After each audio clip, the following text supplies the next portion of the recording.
தேர்தல் சதுரங்க நிகழ்ச்சிக்கு உங்களை வரவேற்கிறோம். சசிகலாவின் மறுபிரவேசம், அரசியல் மறுபிரவேசம் எத்தகைய தாக்கத்தை ஏற்படுத்தும் என்பது குறித்து நம்முடைய மூத்த பத்திரிகையாளரும் அரசியல் ஆய்வாளரும் திராவிட இயக்க அரசியல் ஆய்வாளருமான துரைக்கருணா நம்மோடு இணைந்திருக்கிறார். அவரை வரவேற்று இந்த சிறப்பு விவாத அரங்கத்துக்கு செல்வோம். துரைக்கருணா சார், வணக்கம் சார். இந்த இன்று வணக்கம் சகோதரா.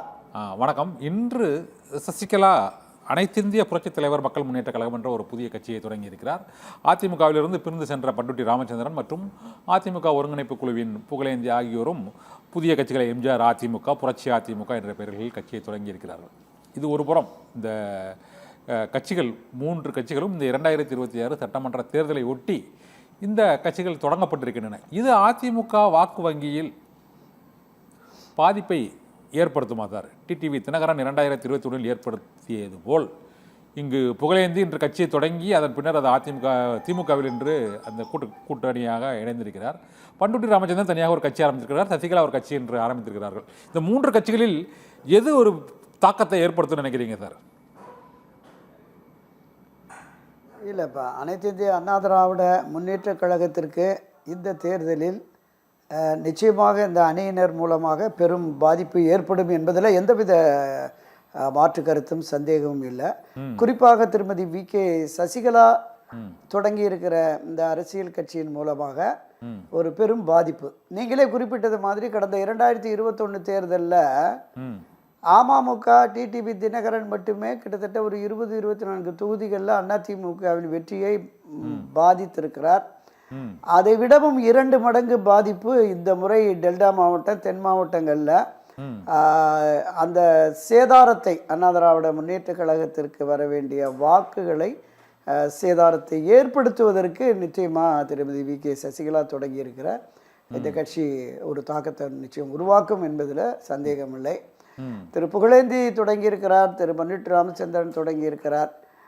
இப்படி பலருமே அனைத்து இந்த அதிமுகலேருந்து வெளியேறி இப்படி தனித்தனியாக கட்சியை தொடங்கி இருப்பது, ஒரு ஊருக்கு 100 ஓட்டு 50 ஓட்டுன்னு ஒரு தொகுதிக்கு 1000-2000 ஓட்டு பிரிஞ்சா கூட அது மிகப்பெரிய தோல்வியை அண்ணா திராவிட முன்னேற்ற கழகத்திற்கு பல தொகுதிகளில் உருவாக்கும் என்பதில் எந்த கருத்து மாறுபாடுமே இல்லை. நம்ம இந்த நிலைக்கு தொடர்ந்து எடப்பாடி பழனிசாமியினுடைய அந்த பிடிவாத போக்கு தான் காரணங்கிறத பொதுவெளிகளில் கட்சியினர் மத்தியில், வாக்காளர்கள் மத்தியில் இருக்கிறது. அப்போ இந்த ஒரு தாக்கத்தை உருவாக்கக்கூடிய அளவிற்கான இந்த பிரிவுகள், இந்த கட்சிகளினுடைய போக்கு இருக்கும் என்பதை உணர்ந்து எடப்பாடி பழனிசாமி அதற்கு தக்கவாறு வியூகங்களை வகுக்கிறாரானா தெரியல. ஏற்கனவே பலகீனமான அனைத்து இந்திய அண்ணா திராவிட முன்னேற்ற கழகத்தோடு என்டிஏவில் இருக்கிறவங்க கூட இன்னும் ஒரு சரியாக அவர்களோடு கலந்துரையாடி பேசி தொகுதி பங்கீடு, இடப்பகுதியீடு, தொகுதிகளை அடையாளம் காட்டுவது போன்ற பணிகளில் ஈடுபடலை.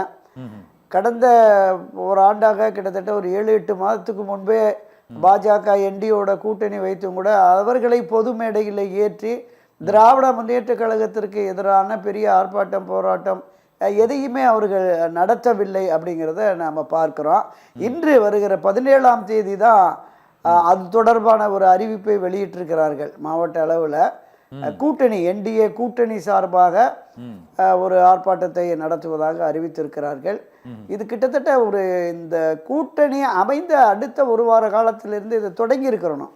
பாரதிய ஜனதா கட்சியினுடைய என்டிஏ தலைமையில் இருக்கிற பயணித்த 2024 பயணித்த அந்த கட்சிகளை அரவணைத்து ஒரு பொது மேடையை உருவாக்கி அங்கு திராவிட முன்னேற்ற கழக அரசுக்கு எதிரான அந்த முன்னெடுப்புகளை, நான் குறிப்பிட்ட அந்த ஆர்ப்பாட்டம், போராட்டம், மறியல், உண்ணாவிரதம் போன்ற செயல்களை தொடர்ந்து செய்தாதான் மக்கள் மத்தியில நிச்சயமாக அனைத்து இந்த அதிமுக ஆட்சி மாற்றத்திற்கு உரிய கட்சியாக இருக்கிறது என்கிற எண்ண ஓட்டம் வரும்.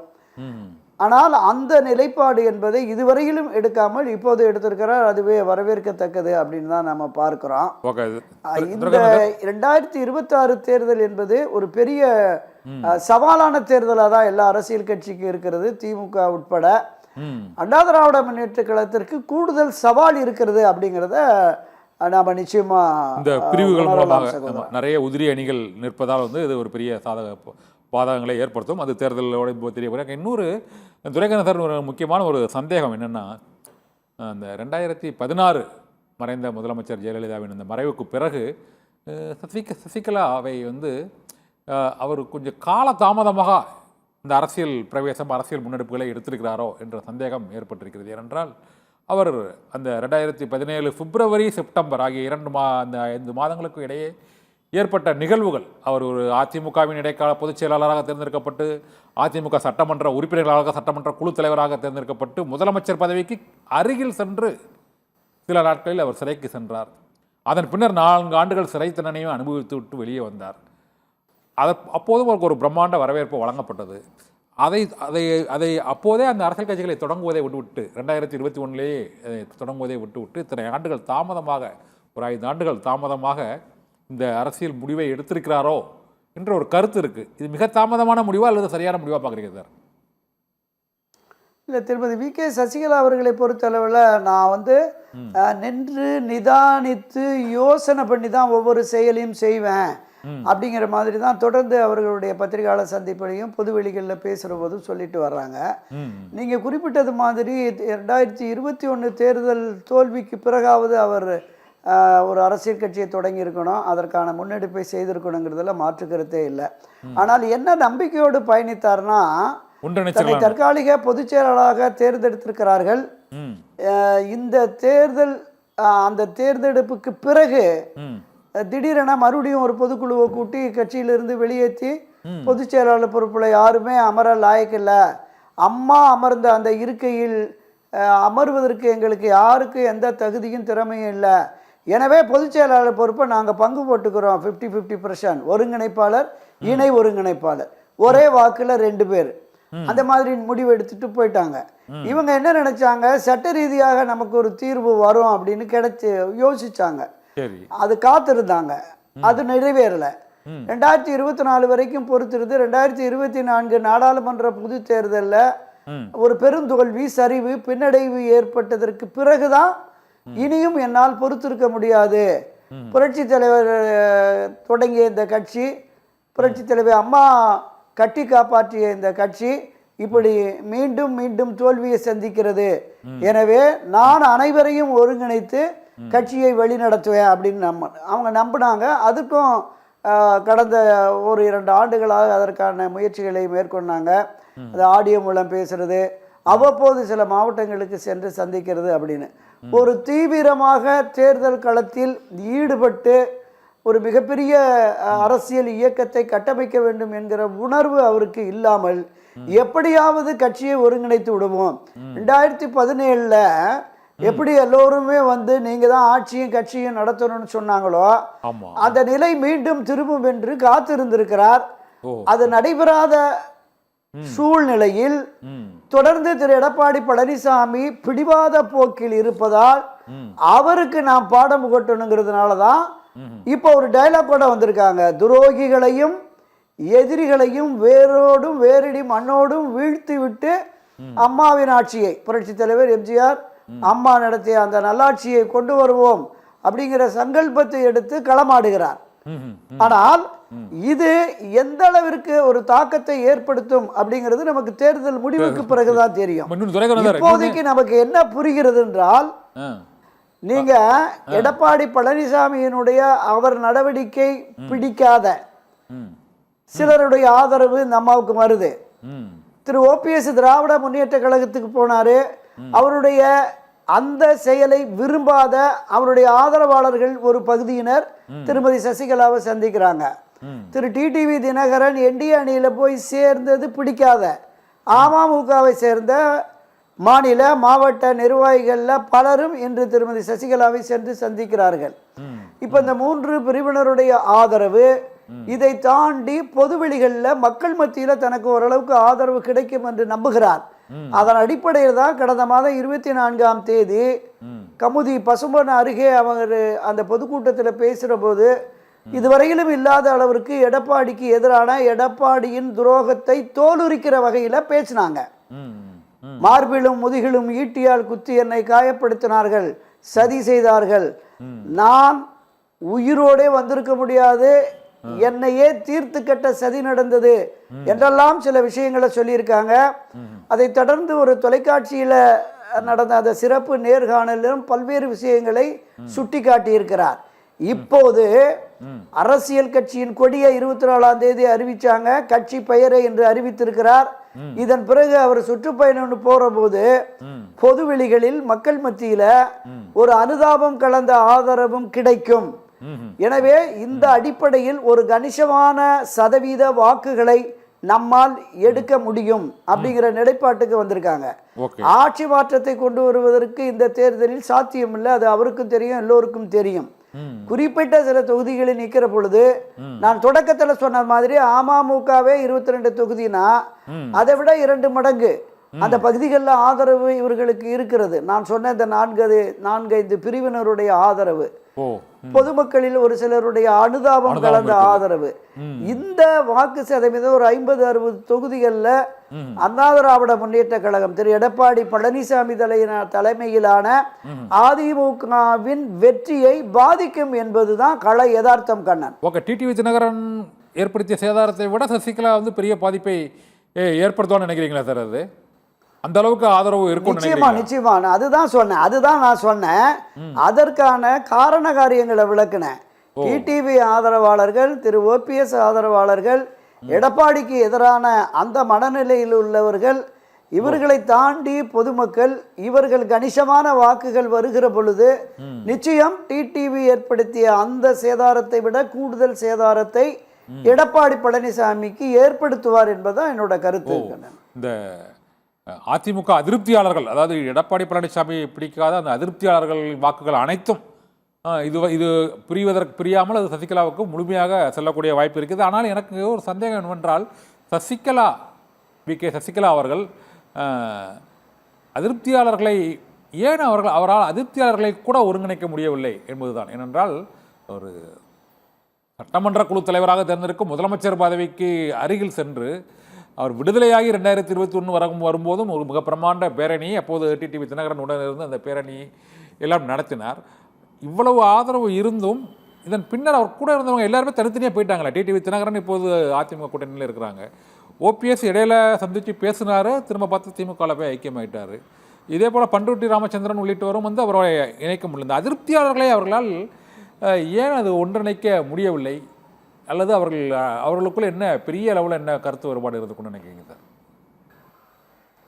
இல்லை, ஒவ்வொருவருமே தலைவர்கள். அப்ப யார் தலைமையில் யார் செயல்படுவது என்கிற அந்த ஈகோ இருக்குல்ல, அது அரசியல்வாதிகள் மத்தியில நிச்சயமா இருக்கும். 2017 அந்த பிப்ரவரி மாத வாக்கில் 2017 இவங்க எல்லாருமே இவங்களை சசிகலா பொதுச் செயலாளராகவும் அவரை சட்டமன்ற கட்சி தலைவராகவும் தேர்ந்தெடுத்தவங்க தானே. இவங்க திடீர்னு இப்போ சிறைச்சாலைக்கு சென்று அவர்கள் விடுதலையாகி வந்த பிறகு அதற்கு பிறகு இந்த மாற்றம் ஒரு ஏன் ஏற்பட்டது? அவருக்கு வரவேற்பு கொடுத்தவர்களே அவரோடு இணையவில்லையே, அது ஏன்? இந்த சிக்கல் தான் ஏன் ஏற்பட்டதுன்னு கேட்குறேன் நான். இல்லை, அதுதான் நீங்கள் செல்வி ஜெயலலிதா மறைவுக்கு பிறகு எல்லோருமே 32 அமைச்சர்களும் சரி, நூற்றுக்கணக்கான தலைமை கழக நிர்வாகிகளும் சரி, ஒட்டுமொத்தமாக வரிசையில் நின்று காலில் விழுந்து, அம்மா நீங்கள் தான் கட்சியையும் ஆட்சியையும் காப்பாற்ற வேண்டும் அப்படின்னு சொல்லிட்டு சொன்னாங்க. அவரும் அதை நம்பி இருந்தார். முதலமைச்சர் பொறுப்பை ஏற்பதற்கு தடையாக எது இருந்தது என்பது பொதுவெளிகளில் தெரியும். வெளிப்படையாகவே நம்ம பேசுவோம். பாரதிய ஜனதா கட்சி இதில் ஊடாடி சில சதிவேலைகளை செய்தது விளைவாகத்தான் அவங்களால முடியலை. அன்றைக்கு இருந்த பொறுப்பு கவர்னர் மகாராஷ்டிராவுக்கு சென்னைக்கு மாறி மாறி போய் ஒரு வார காலத்தில் சிறை தண்டனை வந்ததுக்கு பிறகு தான் நமக்கு தெரிஞ்சது, ஓஹோ இதில் ஏதோ ஒரு சதி இருந்திருக்கு அப்படின்னு தெரிஞ்சது. ஆனால் கட்சியினுடைய பொதுச் செயலாளராக அவர் சட்டமன்ற குழு தலைவராக தேர்ந்தெடுக்கப்பட்ட பிறகு அந்த பதவியேற்புக்கு அழைப்பு கொடுக்க வேண்டும் என்று கவர்னரை சந்திக்க முடியாமல் போன சிக்கல், அதற்கிடையில் அந்த தீர்ப்பு, அதற்கு பின்னர் 4 மாதங்களிலே அந்த மாற்றம் ஏற்பட்டது. செப்டம்பர் மாதமே அவரை நீக்கிட்டாங்களே, இரட்டை தலைமை சொல்லி நீக்கிட்டாங்களே. அவங்க அது ஏற்க முடியாமல் போய் சிறைக்கு போகிறாங்க. ஆனால் ஒரு 3-4 மாதத்தில் அந்த சிக்கல் திரும்பியும் ஏற்படுது. சரியா? இல்லை இல்லை, ஒன்று உண்மை உண்மை உண்மை கண்ணன். என்னன்னா ம் நாங்கள் அந்த நேரத்தில் எங்களுக்கு வேறு வழி எதுவும் தெரியாமல் ம் அம்மாவிடம் 30-35 ஆண்டுகளாக இருந்தவர் சின்னம்மா என்கிற வகையில் ம் அந்த முடிவை எடுத்தோம். ஆனால் அவர் சிறைக்கு சென்ற பிறகு ம் நாங்கள் எல்லோரும் கூடி ம் ஒரு புதிய பாதையில் பயணிப்பது, அவர் இனி கட்சியை தலைமையேற்று நடத்தினால் அது சரியாக இருக்காது என்கிற முடிவை இவர்களாகவே கூடி பேசி எடுத்து கட்சியிலிருந்தும் அவங்கள நீக்கிட்டாங்க, பொதுச் செயலாளர் பொறுப்பிலிருந்தும் நீக்கிட்டாங்க. ஆனாலும் கூட நான் தொடக்கத்தில் சொன்னது மாதிரி இந்த சட்ட ரீதியான போராட்டத்தில் நமக்கு ஒரு நல்ல தீர்வு கிடைக்கும். 2017ஆம் ஆண்டு எப்படி எல்லோருமே நம்மை தலைமை பொறுப்புக்கு முன்னிறுத்தினார்களோ அந்த நிலைப்பாடு காலப்போக்கில் நமக்கு வரும் என்கிற அந்த எதிர்பார்ப்பின் அடிப்படையில் தான் அவர் காத்திருந்தார். ஆனால் இறுதியாக உறுதியாக இனி அதிமுகவில் திரு ஓபிஎஸ் அவர்களையும் திருமதி வி.கே. சசிகலா அவர்களையும் சேர்க்க முடியாது என்று சென்னையில் அல்ல டெல்லியில் போய் எடப்பாடி பழனிசாமி அறிவித்து வந்ததுக்கு பிறகு இனி இந்த முயற்சி வீண் என்பதை புரிந்து கொண்டு எடப்பாடி பழனிசாமிக்கு பாடம் புகட்ட வேண்டும் என்பதற்காக ஒரு நேர் எதிரடையான அரசியல் இயக்கமான திமுகவில் போய் ஓபிஎஸ் தன்னை ஐக்கியப்படுத்தி கொண்டார். ஆனால் திருமதி சசிகலா அவர்கள் நான் புரட்சி தலைவர் வழியில அம்மா வழியில என்னால் முடிந்த அளவிற்கு இந்த இயக்கத்தை ஒன்றுபடுத்தி வெற்றி பாதையில் அழைத்து செல்வேன்னு ஒரு உறுதியேற்று வருகிறார்கள். அது எந்த அளவிற்கு தாக்கத்தை உருவாக்கும், எந்த அளவிற்கு அவருக்கு ஆதரவு நிலை பெருகும், தொண்டர்கள் மத்தியிலும் மக்கள் மத்தியிலும் வாக்காளர்கள் மத்தியிலும் எந்த அளவிற்கு அவருக்கு ஆதரவு இருந்து எத்தனை இடங்களில் அவர்கள் போட்டியிட போகிறார்கள், எப்படி வெற்றி சாத்தியம் என்பதையெல்லாம் ஆய்ந்து அறிந்துதான் நிச்சயமா மக்கள் அதுக்கு வாக்களிப்பார்கள், ஆதரவு தெரிவிப்பார்கள். சார், இப்போ இன்றைய பேட்டியில் அவங்க நான் கூட்டணி அமைத்து போட்டியிடுவேன் அப்படின்னு சொல்லியிருக்கிறாங்க. இப்போ கூட்டணி அமைப்பதற்கு திமுக கூட்டணி நிரம்பி வழிகிறது, அதிமுக கூட்டணி அங்கு சேர முடியாது. இப்போ இருக்குது அவங்களுக்கு தாவேக்க மட்டும்தானே ஆப்ஷன் இருக்கு, வேற யார் கூட கூட்டணி வச்சு போட்டிடுவாங்கன்னு நினைக்கிறீங்க? இல்லை இல்லை, அவங்க இப்போ மருத்துவர் ராமதாஸ் ஐயாவை போய் சந்தித்து கடந்த 2 தினங்களுக்கு முன்பு பேசியதாக கேள்விப்பட்டோம்.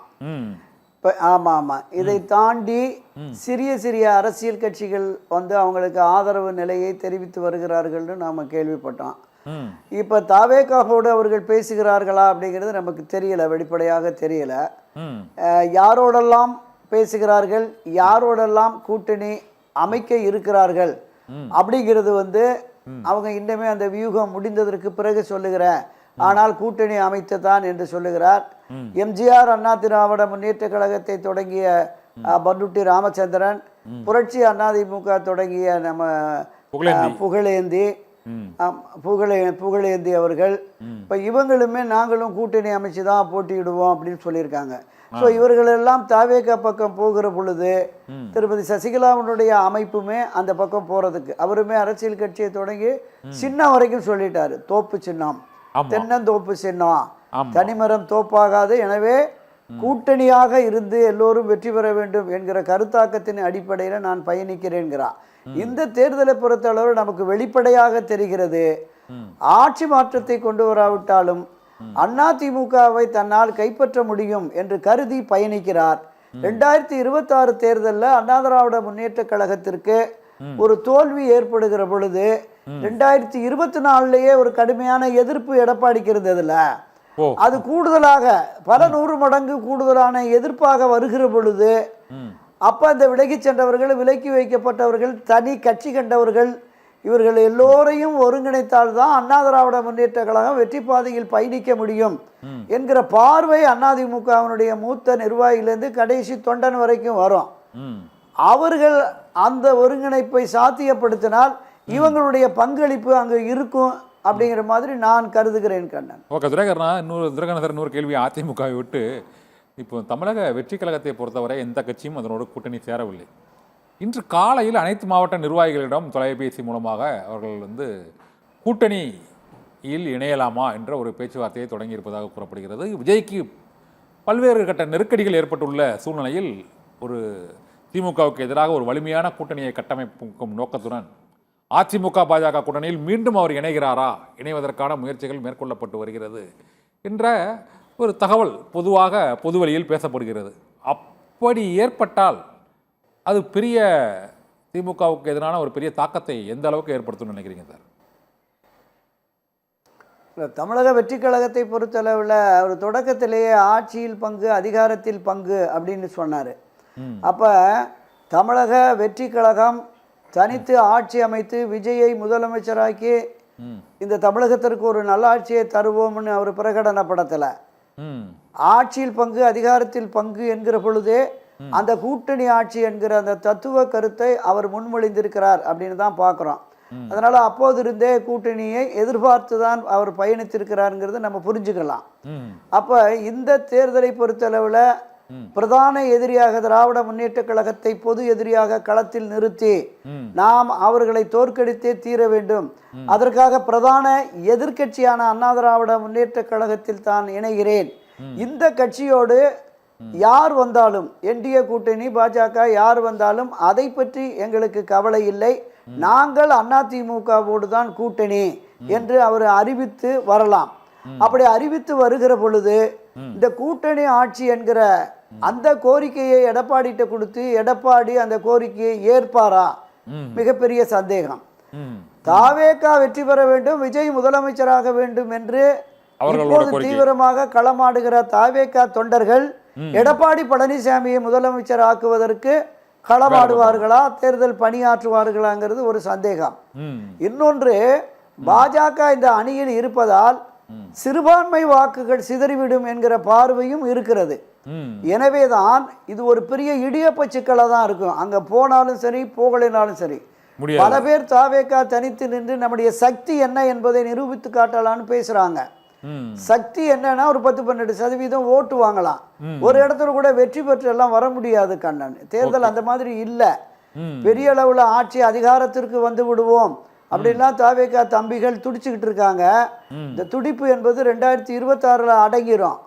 2031 இவர்கள் இந்த 5 ஆண்டுகள் எந்த கட்சி ஆட்சி அமைக்கிறதோ அந்த கட்சியினுடைய நிர்வாக செயல்பாடுகளை, நிர்வாக குறைபாடுகளை அவர்களுக்கு எதிராக களமாடி ஆர்ப்பாட்டம் போராட்டம் மறியல் இறங்கி மக்கள் பிரச்சனைக்காக விஜய் ரோட்ல வந்து உட்காரணும்.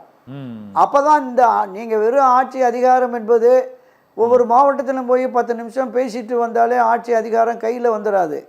கள யதார்த்தம் என்பது கீழே இறங்கணும். அப்பதான் வெற்றி வாய்ப்பு கிடைக்கும். அதற்கு நிறைய உழைக்க வேண்டும். அந்த உழைப்பு வேண்டும். நிறைய ஒரு கேள்வி சார் துரைக்கண்ணன் சார். இப்போ இந்த சசிகலாவின் புதிய கட்சியால் 2026 தேர்தலுக்கு பிறகு, இந்த சட்டமன்ற தேர்தலுக்கு பிறகு அவரால் அதிமுகவை ஒருங்கிணைக்கவோ கைப்பற்றவோ முடியும்னு நினைக்கிறீங்களா சார்? இல்லை, காலத்தில் அதாவது அரசியல்ல எது வேண்டுமானாலும் எப்போது வேண்டுமானாலும் நடக்கலாம். நிரந்தர நண்பனும் இல்லை, நிரந்தர பகைவனும் இல்லை அப்படிங்கிற மாதிரியான ஒரு தாத்பரியம் தொடர்ந்து உலவி வருகிறது நம்ம பார்க்கிறோம். அண்ணா திராவிட முன்னேற்ற கழகம் 2026 தேர்தலில் ஒரு பெரும் தோல்வி அடைகிற பொழுது எடப்பாடி பழனிசாமிக்கு எதிரான மனநிலை உருவாகும். அப்போ அந்த தலைமை மாற்றம் தேவை என்கிற பொழுது யார் தலைமை என்பதை கட்சியினுடைய மூத்த முன்னோடிகள், நிர்வாகிகள், இன்னும் சொல்ல போனால் செயற்குழு, பொதுக்குழு, உயர்மட்ட குழு இவை அனைத்தும் அமர்ந்து பேசி விலகி சென்றவர்களையும் அரவணைத்து அனைவரும் அமர்ந்து பேசி கட்சியின் எதிர்காலம் முக்கியம், கட்சியின் வெற்றி முக்கியம், கட்சியை நம்பி இருக்கிற கோடிக்கும் மேற்பட்ட தொண்டர்களின் அரசியல் வாழ்வு முக்கியம். எனவே அனைவரும் ஒருங்கிணைவோம்.